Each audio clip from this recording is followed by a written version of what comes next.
Have you ever wondered why some women choose to live alone? No boyfriend, no partner, no visible search for the one. It's easy, almost automatic, for society to assume the worst. She must be lonely, heartbroken. Maybe she just couldn't find anyone willing to love her. But what if I told you? That assumption is not just wrong, it's deeply unfair.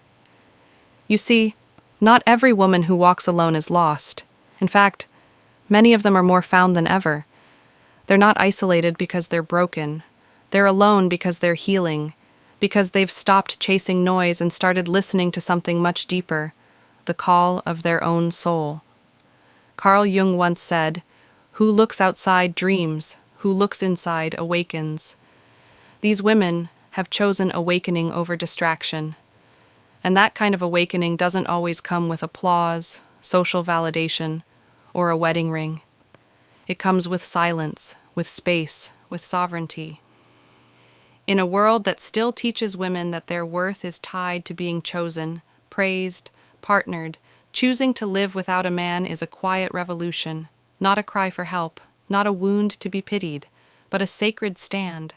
It's a return to something society has tried to erase for centuries, the truth that a woman's essence does not depend on anyone else's presence.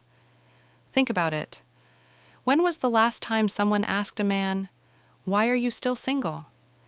Yet for women, that question lingers in the air like smoke, subtle but suffocating. But here's what we often miss. Solitude is not the absence of love.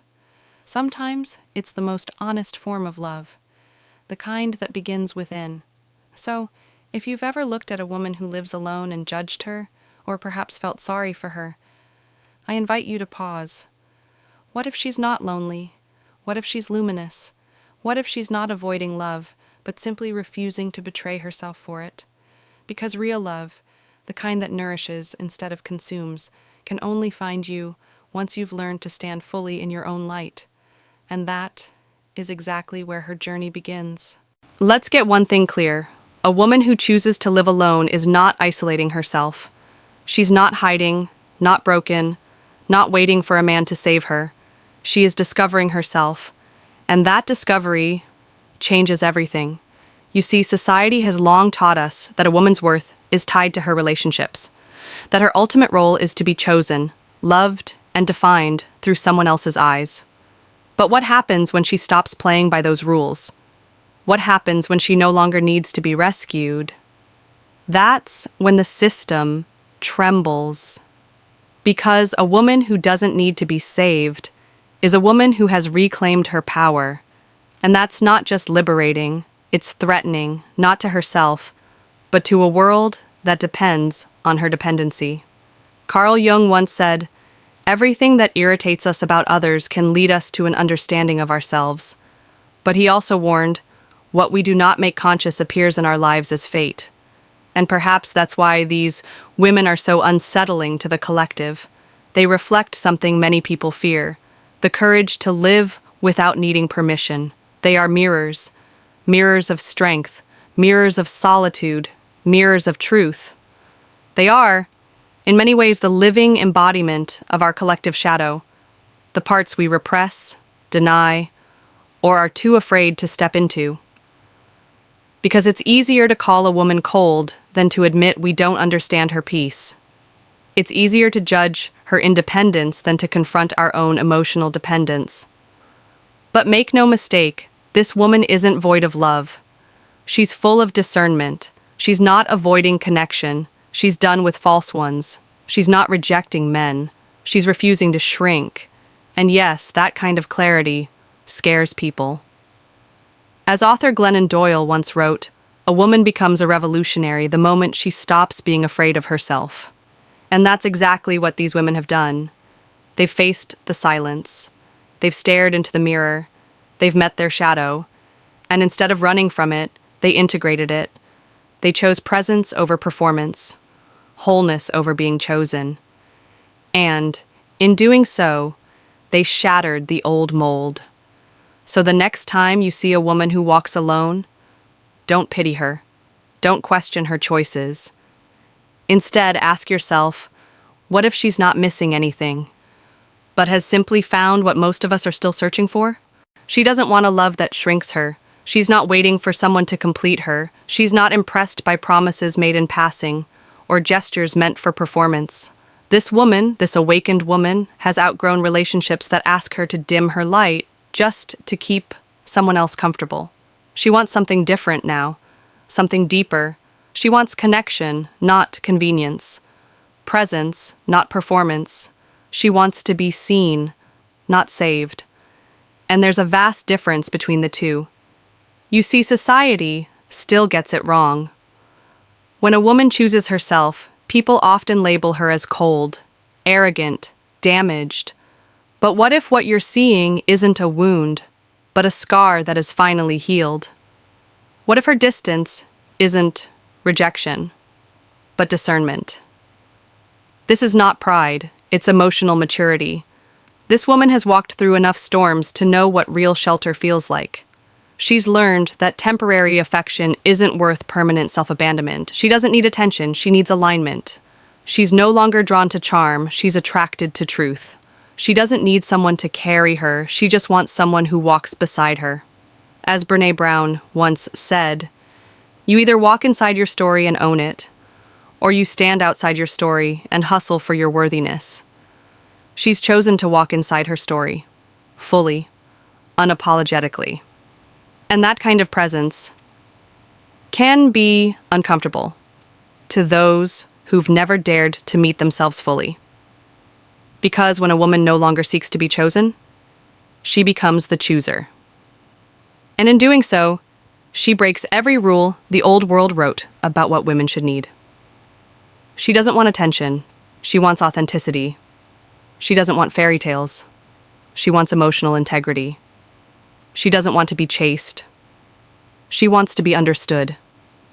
And that clarity, earned through pain, solitude, and awakening, is a quiet revolution in itself. Let me ask you something. How often have you stayed in something small just to feel less alone? How many times have you silenced your truth just to be accepted? We've all done it. But there comes a point when silence becomes suffocating, when approval no longer satisfies, when half-hearted love just feels like betrayal dressed up in sweet words. That's when something shifts. That's when a woman begins to walk differently, speak differently, choose differently, because she's no longer waiting to be picked. She is no longer driven by a need to belong. She's guided by a need to be real. This is the new love story. Not about finding the one, but becoming someone who can no longer betray herself just to be loved. Because love, real love, isn't something we should ever beg for. It's something that finds us when we've finally found ourselves. So if you're watching this and you've ever felt too much or too sensitive or too independent, I want you to know you're not too much. You're just finally enough for you. And from that place, a new kind of love becomes possible. Not one that cages you, but one that celebrates you. And until that love shows up, keep walking in your truth. Keep choosing yourself. Not out of pride, but out of reverence. Because the soul doesn't want to be rescued. It wants to be recognized. There was a time when she gave everything, her time, her energy, her love. She bent herself to fit into relationships that were never meant to hold her. She whispered her needs instead of voicing them. She accepted crumbs and convinced herself it was a feast. And yes, she loved so deeply that somewhere along the way, she disappeared. But pain, when it doesn't break you, shapes you. Because real awakening rarely happens in a moment of joy. It comes in the quiet aftermath of disappointment. It rises through the ashes of what you thought would be, but never was. She didn't become strong overnight. It happened slowly, almost invisibly. Not with a bang, but with a whisper.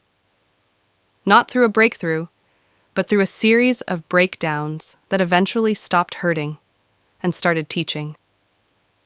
As Elizabeth Gilbert once said, ruin is a gift. Ruin is the road to transformation. And that was her path. Each betrayal taught her a boundary. Each letdown taught her discernment. Each goodbye became less about loss and more about alignment. She stopped asking, "Why don't they love me enough?" and started asking, "Why did I believe I needed to be smaller to be loved at all?" That shift from victim to conscious creator is subtle, but it changes everything. Because when you finally understand that your worth was never up for negotiation, something inside you begins to solidify. You begin to see clearly. It wasn't love if it asked you to abandon yourself. It wasn't kindness if it silenced your truth. It wasn't intimacy if it only existed when you were convenient. This kind of clarity doesn't make you bitter. It makes you grounded. It doesn't make you cold. It makes you real. And that level of emotional maturity, presence, depth, and truth isn't just rare. It's radical. You no longer fall for words. You listen for energy. You don't chase, you choose. You no longer look for someone to fix the ache, because the ache taught you how to finally come home to yourself.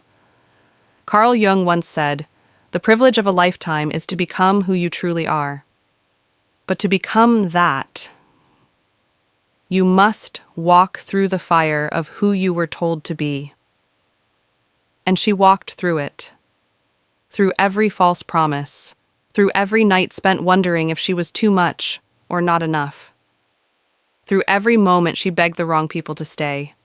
Until she realized the only person she ever needed to stop abandoning was herself. And from that moment, everything changed. She began to say no without apology. She began to speak her truth, not louder, but clearer. She stopped shrinking, and what bloomed in that space wasn't just strength. It was sacred, because nothing is more powerful than a woman who has met her pain and stayed. She no longer needs to be admired. She just wants to be met. She no longer needs to be needed. She just wants to be seen. So if you're listening to this and you've ever given too much, loved too hard, or stayed too long in places that couldn't hold you, know this. You didn't fail. You were learning.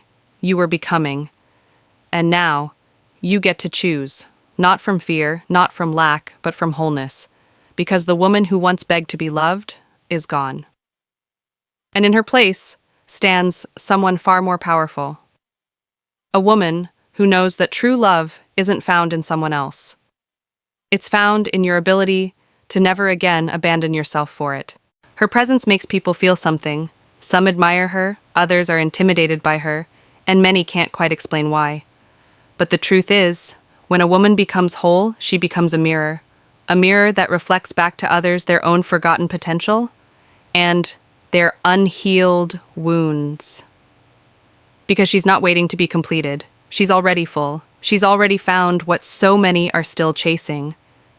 And that kind of self-possession, calm, radiant, unwavering, can feel like a quiet rebellion in a world built on emotional codependence. You see, she doesn't want to fix anyone. She doesn't want to play therapist or savior or mother to a grown soul who refuses to grow. She's not looking for someone to carry. She's waiting for someone who has learned how to stand. As Rupi Kaur once wrote, "I do not want to have you to fill the empty parts of me. I want to be full on my own." And that's her truth. She wants to overflow next to someone who is also full, to rise with someone who has already risen, to build, not from need, but from wholeness.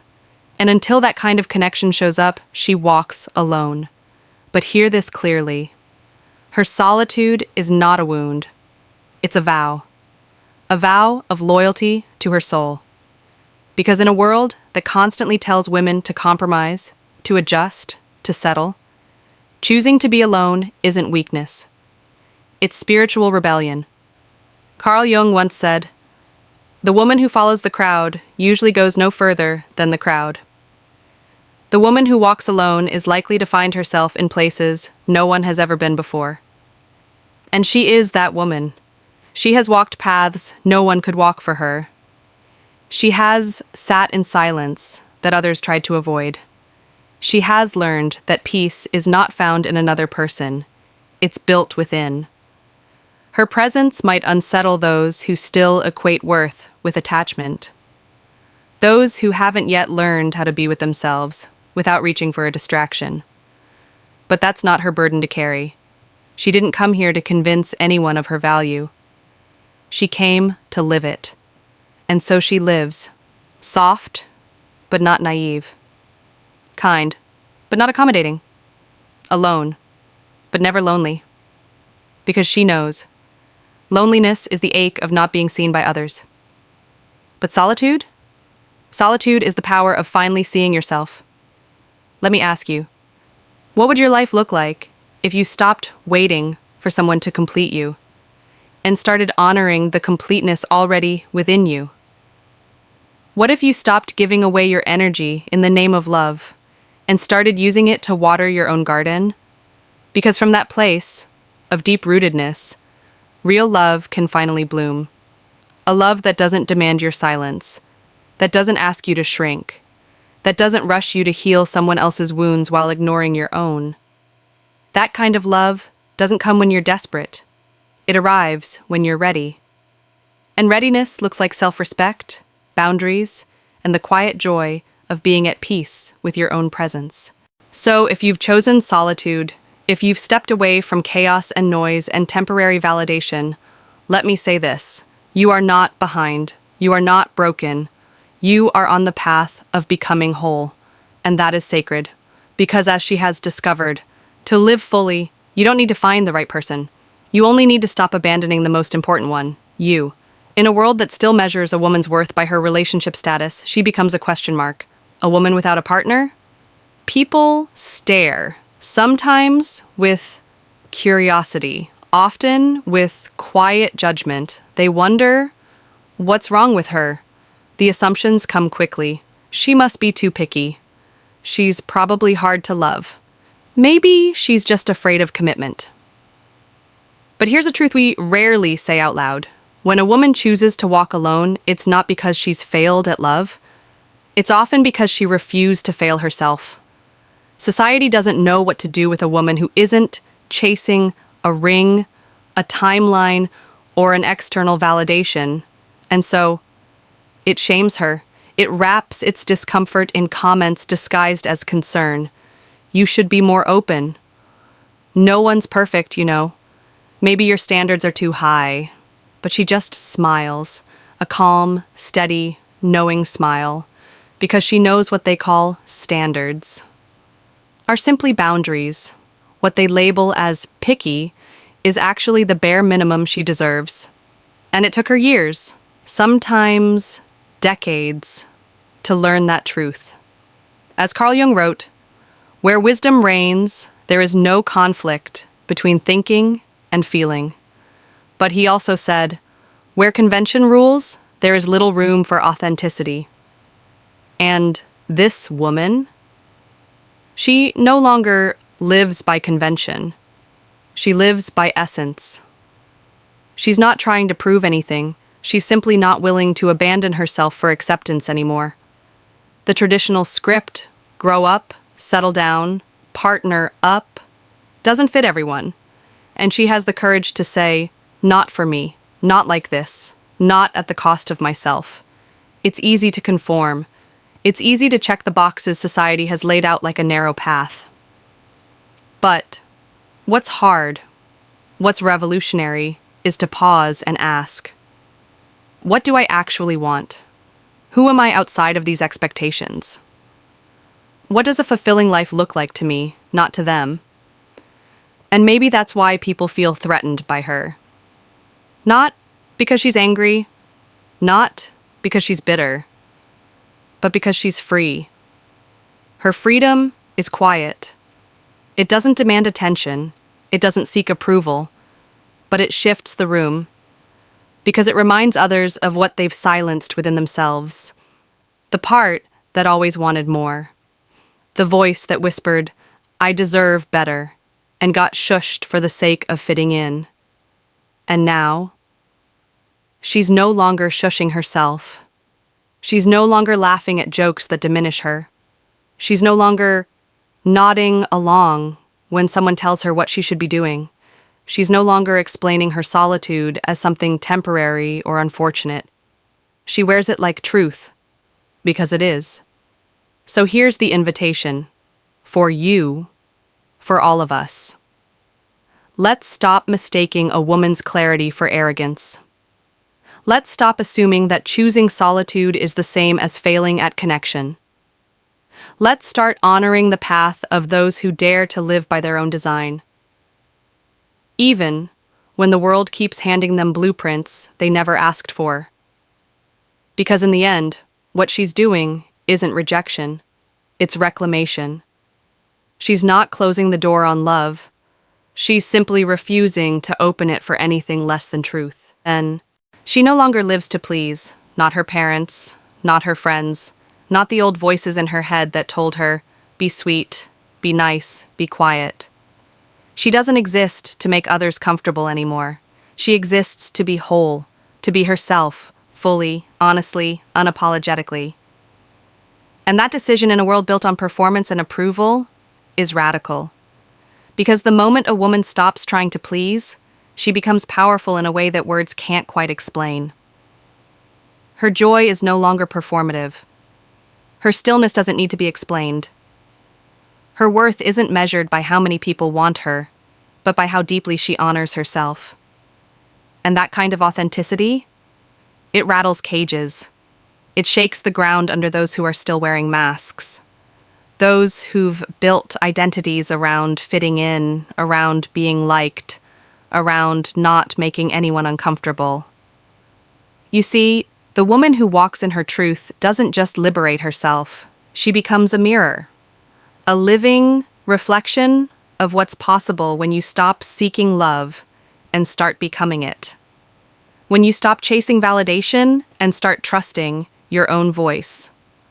Carl Jung once said, "The privilege of a lifetime is to become who you truly are." But what he didn't say is how uncomfortable that process can be for the people around you. Because when you stop betraying yourself to be accepted, you expose just how many others still do. And that exposure is where the awakening begins. This woman, once defined by pain, has now become a beacon of presence. She no longer clings to people who dim her light. She no longer explains her boundaries. She no longer fears being misunderstood, because truth doesn't need to be loud to be clear.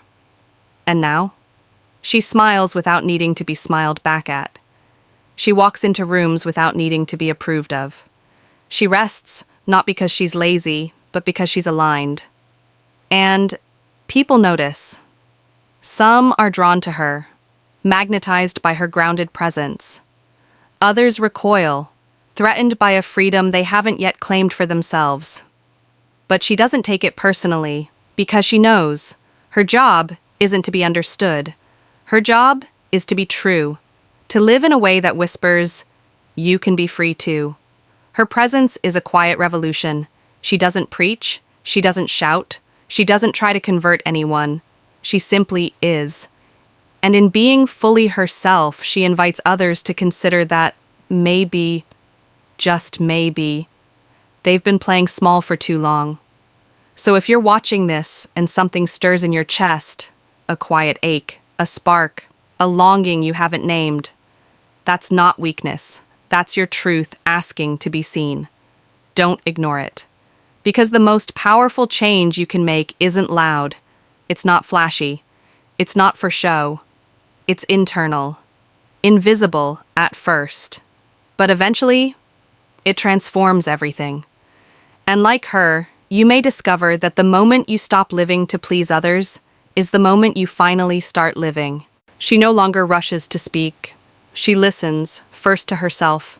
She no longer fills every silence with noise, nor every space with explanation. She knows now, silence is not emptiness. It's nourishment, a sacred ground where wisdom can grow. There was a time when she used to second-guess herself, when her yes came too quickly, when her no was wrapped in guilt. But that version of her is gone. She's not guarded, she's grounded, she's not closed, she's clear. Because something changed when she began to turn inward.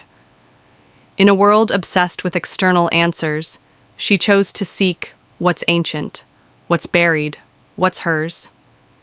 And that's where she found it.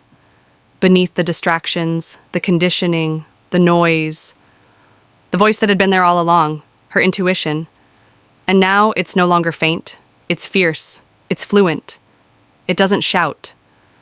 It whispers with a kind of certainty no outside voice can override. As Clarissa Pinkola Estes writes in Women Who Run with the Wolves, within every woman there is a wild and natural creature, a powerful force filled with good instincts, passionate creativity, and ageless knowing. She has returned to that force. She doesn't mistake attention for connection anymore. She knows the difference between someone's presence and their performance. She can feel the energy behind the words, and she trusts that feeling more than any rehearsed line. Because now, her energy is a filter, a sacred threshold. Not everyone gets in. Not every invitation is accepted. Not every smile is safe. That's not coldness. That's clarity.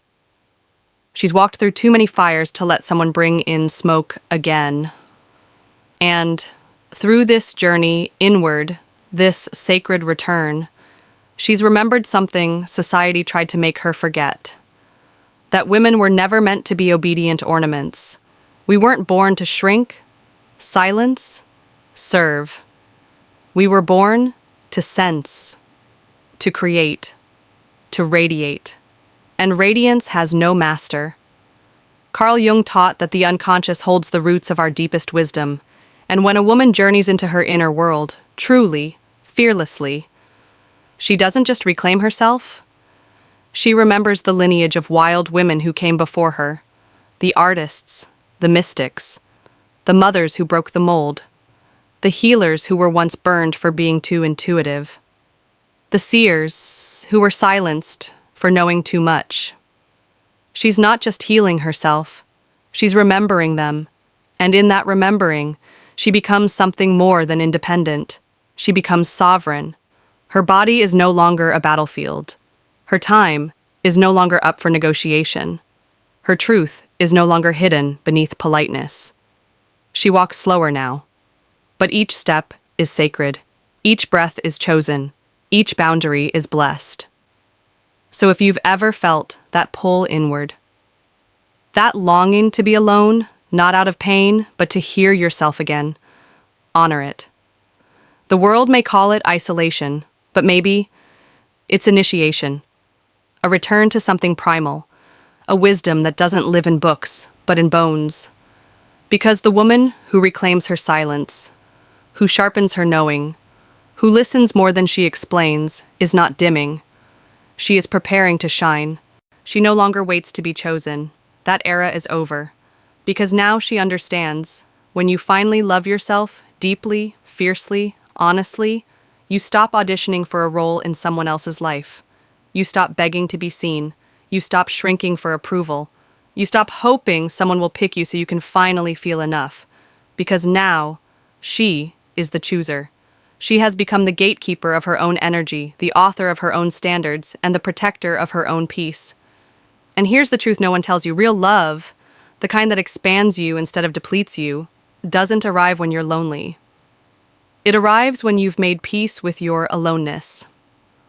Carl Jung called this process individuation, the sacred journey of becoming who you truly are, apart from the expectations, masks, and projections you've inherited.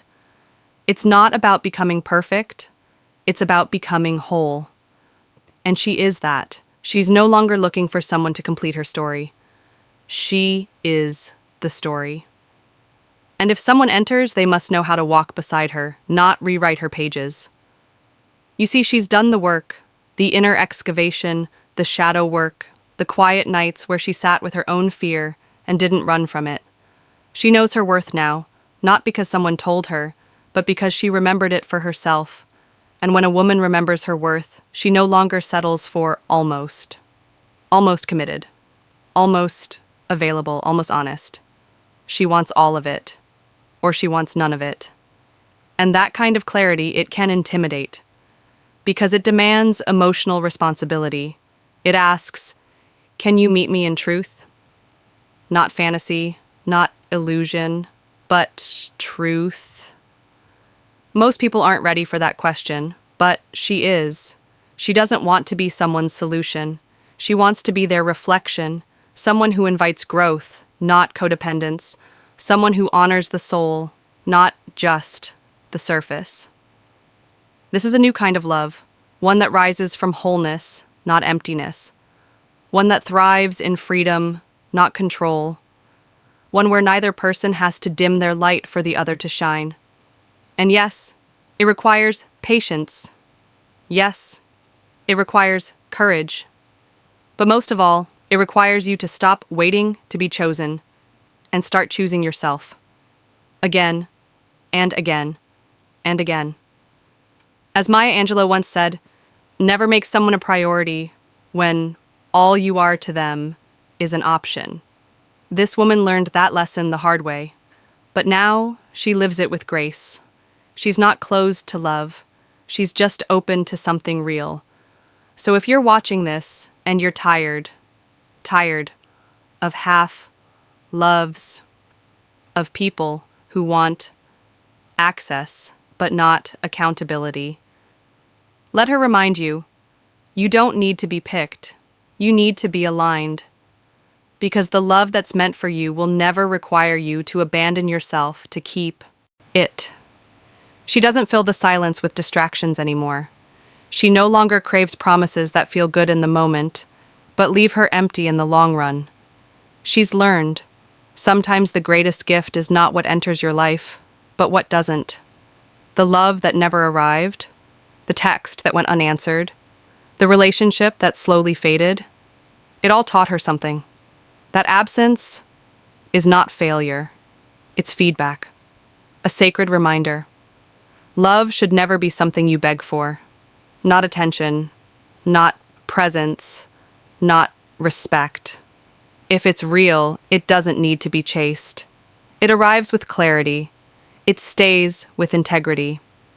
She used to think her worth was proven in how much she could hold on, but now she knows. It's actually revealed in how gracefully she lets go. Because every time she says no to half-hearted love, to energy that drains, to people who only show up when it's convenient, she's not rejecting others. She's protecting herself. And that is sacred. Carl Jung said, "The most terrifying thing is to accept oneself completely." But when a woman finally accepts herself, her needs, her truth, her silence, she stops giving out pieces of herself just to feel whole. She becomes whole first. And from that place of inner fullness, she no longer needs to fill her calendar just to avoid her thoughts. She no longer entertains shallow connections just to feel seen. Because now she sees herself. And when you truly see yourself, you stop tolerating anything that asks you to go blind again. There's power in walking away. But there's deeper power in walking away without anger, not to punish, not to prove anything, just because your peace is too expensive to trade for temporary company. And yes, this path can feel lonely at times, but loneliness is not the same as emptiness. There is a quiet joy in sitting with yourself and realizing, I am not waiting anymore. I am simply living. That realization, it shifts something inside you. You stop searching. You start choosing. You stop asking, will they love me? You start asking, do I even feel aligned here? As Viola Davis once said, don't be afraid to walk away when respect is no longer being served. She has learned this, and now every no she speaks is not a wall. It's a doorway, a threshold that says, I deserve more, and I'm willing to wait for it. So, if you've ever been told that you're too guarded, too picky, too distant, maybe what they're really saying is that your boundaries remind them of their lack of them. That your peace makes them restless. that your clarity shines a light on their confusion.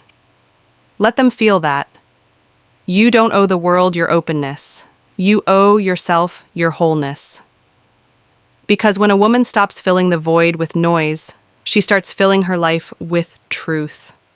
And from that truth, she walks forward, not to escape, but to arrive. She still believes in love. Let's be clear about that. She still longs to be held, to be seen, to be chosen, but not at the cost of herself.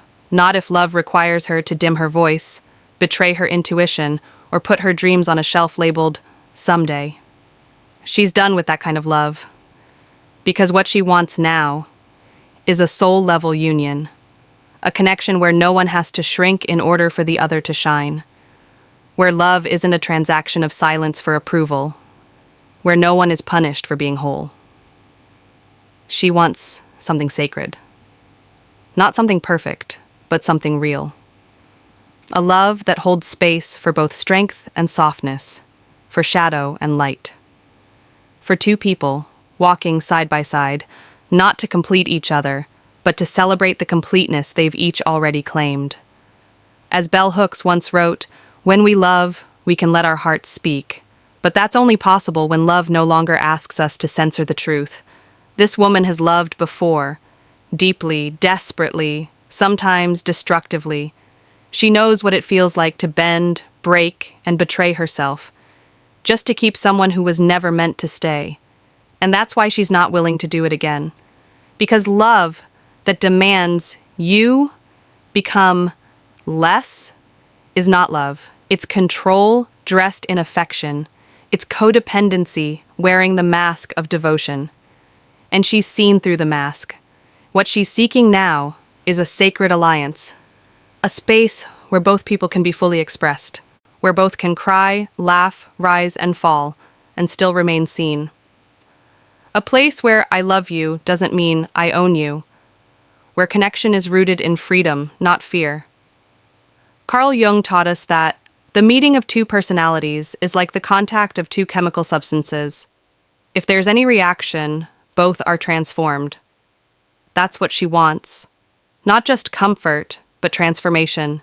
Not just company, but depth. She doesn't need someone to fix her. She needs someone who's willing to grow beside her. Someone who has done their own inner excavation. Someone who's touched their own shadow and still chooses light. And until that kind of love arrives, she will keep choosing herself, not out of pride, but out of reverence. Not because she's closed off, but because she's open only to the truth. You see, when a woman learns to love without losing herself, she redefines the entire blueprint of what love looks like. She no longer confuses sacrifice with intimacy. She no longer tolerates imbalance in the name of loyalty. Because loyalty to yourself is the foundation of any love worth having. So if you've ever wondered why she walks alone, why she says no to almost, why she protects her peace like it's sacred, it's because she's not waiting for ordinary. She's holding out for the extraordinary. And deep down, maybe you are too. Because the truth is, we all deserve a love that doesn't ask us to become someone else, but calls us home to who we truly are. She's not looking for a fairy tale, not the kind with glass slippers, charming princes, or castles built on illusion. She's not waiting to be saved. She's not hoping for someone to rescue her from herself, because she's already done the rescuing. The woman you see now, calm, rooted, present, has walked through her own fire. And she came out not just stronger, but softer. Not harder, but more discerning. She doesn't need fantasy. She needs truth. She wants the kind of connection where masks fall away, where vulnerability is welcomed, not weaponized, where she's not adored for being perfect, but respected for being real. And that kind of energy? It shifts a room. She may not say a word, but her presence speaks louder than most people's voices. Because when a woman embodies her truth, truly lives from it, she becomes a force, a quiet force, but one you feel in your bones. The late Dr. Maya Angelou said, "I've learned that people will forget what you said, they'll forget what you did, but they will never forget how you made them feel." And when you're in the presence of a woman who has faced herself, all of herself, you feel something ancient. It's not charisma. It's not charm. It's essence. It's the power that comes from having nothing to prove, nothing to hide, and nothing to chase. This is not performance. This is presence. Carl Jung once wrote, "One does not become enlightened by imagining figures of light, but by making the darkness conscious." That is what she's done. She didn't just meditate or journal her way to peace. She met her shadow. She walked through the caves of her conditioning. She sat with the voices that told her she wasn't enough, and asked them where they came from. And in doing so, she stopped being defined by her wounds, and started becoming the woman who holds space for her own healing. So when she enters a room now, it's not about dominance or seduction. It's about embodiment. The energy of someone who no longer seeks to be liked, because she already trusts herself to be true. This is what revolutionary femininity looks like. It's not loud. It's not defiant. It's not about outshining men or abandoning softness. It's about reclaiming what was once buried. It's about owning your intuition in a world that called it irrational. It's about honoring your sensitivity in a culture that told you to toughen up.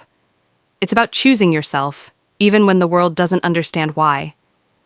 She is that revolution, not in slogans, but in silence, in sovereignty, in how she moves, how she breathes, how she no longer apologizes for taking up space. So if you feel the shift when she enters, don't be surprised. It's not magic. It's not mystery. It's a woman, fully returned to herself. And there is no energy more unforgettable than that. Every decision she makes to walk alone, to wake up without someone beside her, to sit with herself in the silence of an unshared evening, isn't a rejection of life.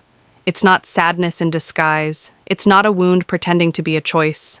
It's an act of radical clarity, a conscious refusal to settle, a sacred yes to her own soul. Because choosing to be alone in a world that tells you your value depends on being chosen, that takes more courage than we talk about. It's easy to follow the old script. Find someone. Be someone's. Check the boxes. Stay. But she's not interested in living a life that fits neatly on paper, but feels empty in her chest. Her solitude isn't an escape, it's a declaration. A quiet, steady voice inside that says, "I will not trade peace for company. I will not call it love if I have to abandon myself to keep it." And no, this path is not easy. But easy was never the point. What she chose was alignment, with her truth, with her intuition, with a future that reflects who she really is, not who she was trained to be. As Brené Brown says, authenticity is the daily practice of letting go of who we think we're supposed to be and embracing who we are. That's the journey she's on, not away from people, but toward herself. And here's the beautiful irony. The more she learns to sit with her own truth, even when it's uncomfortable, the freer she becomes. Because true freedom doesn't come from leaving someone. It comes from finally staying with yourself. Through the doubt, through the discomfort, through the echoes of all the voices that said, "You're too much. You'll end up alone." She sat through them, and she stayed. That is real strength.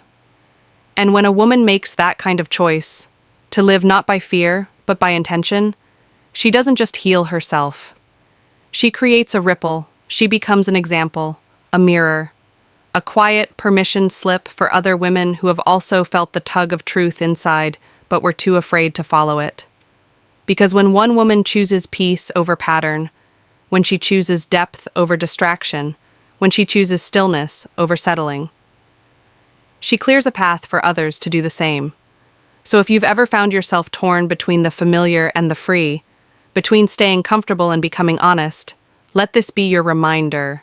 You are allowed to choose something different.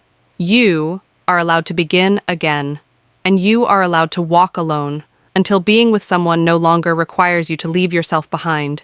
This isn't a lonely life. It's a luminous one. It doesn't scream, it doesn't chase. It simply stands. Still sovereign, sure. And from that place of quiet integrity, everything begins to change. She didn't wait for someone to arrive with the spark. She became the flame. Not because she wanted attention, not because she needed to prove anything, but because no one else could walk through her darkness for her. And so, in silence, in heartbreak, in stillness, in the long nights, where no one clapped and no one came, she learned how to shine, not all at once, not in fireworks, but slowly, like a candle that refuses to go out in the wind. Because real light, the kind that heals, the kind that lasts, doesn't come from applause. It comes from presence, from patience, from loving yourself even on the days you don't feel lovable. She didn't rise by climbing over others. She rose by descending into herself, into her pain, into her memories, into all the versions of herself she once tried to run from, until she turned around and embraced them instead. As Rainer Maria Rilke once said, "The only journey is the one within." And through that inner journey, she found something far more powerful than praise. She found peace. A peace so steady it no longer flinched when misunderstood. A love so rooted it no longer shrank when left unreciprocated. She stopped searching for a spotlight because she realized her presence is the light. She doesn't preach, she doesn't instruct, she simply is. And yet, when she enters a room, people notice. Not because she's loud, but because she's clear. Not because she demands space, but because she fills it with integrity. She is not the voice that tells you what to do. She is the mirror that quietly reminds you what you already know. And every step she takes, every time she chooses alignment over approval, peace over performance, she leaves behind a message in the air. You can too. You can choose yourself. You can stop waiting for someone to validate your path. You can light your own fire, even if no one else claps when it burns. Because the world doesn't need more performers. It needs more women who are awake, who have faced themselves and still love themselves, who rise, not in reaction, but in remembrance. Remembrance of who they were before the world told them who to be. And that's the invitation she extends. Without words, without effort. A woman who is at peace with herself becomes a living permission slip for others to do the same. So, if you've been waiting to be ready, waiting for a sign, waiting for someone to say, "You're allowed," let this be it. You are allowed to be soft and strong, to walk away and still love, to choose your truth even when it scares you. And you are allowed to shine. Not for them, not for show, but because you've come home to yourself. She no longer waits for someone to save her, because she knows now she was never meant to be saved. She was meant to be met, not halfway, not conditionally, but completely. And if love comes, let it be a love that overflows, not one that fills a void, but one that joins the fullness she has already built within herself. Because this woman, she's not lacking, she's luminous. She no longer confuses silence with emptiness or aloneness with inadequacy. She knows the difference now between craving and calling, between being chosen and choosing. The world will still try to tell her she's missing something, that she's incomplete without someone beside her, that her solitude is a problem to be fixed. But she's seen through that illusion. She's pulled back the curtain, and what she found wasn't lack, but liberation. The truth is, transformation rarely announces itself. It arrives quietly. Desire becomes discernment. Longing becomes sacred pause. Waiting becomes a path. And what once felt like a wound becomes wisdom. Carl Jung once wrote, "Your vision will become clear only when you can look into your own heart." She has looked, and what she found was not brokenness, it was beginning. She is now a living symbol of emotional sovereignty. A woman who doesn't beg to be loved, she becomes love. A woman who doesn't chase affection, she embodies presence. And in doing so, she invites others to rise too, to wake up from the script, to question the old definitions, to remember that love was never meant to be about survival. It was meant to be expansion. So if you felt like her, told you're too much, told to be quiet, to soften, to wait, I want you to hear this clearly. You are not too much. You are not behind. You are not broken. You are becoming.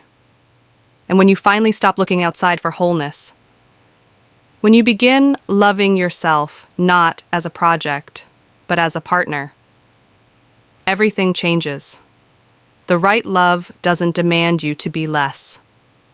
It arrives when you no longer fear being all of who you are. So if this message touched something in you, somewhere deep, somewhere quiet, don't let it end here. Let it move you. Let it open something. And if you feel called, share this with a woman you love, with someone who's still waiting to remember her light. Because these stories, they're not just words, they're mirrors, they're medicine, and they're meant to ripple, like this video if it spoke to your soul. Leave a comment with one truth you're choosing to remember today, and subscribe if you're ready to go deeper into this journey together, because healing isn't a moment, it's a movement, and it begins with you.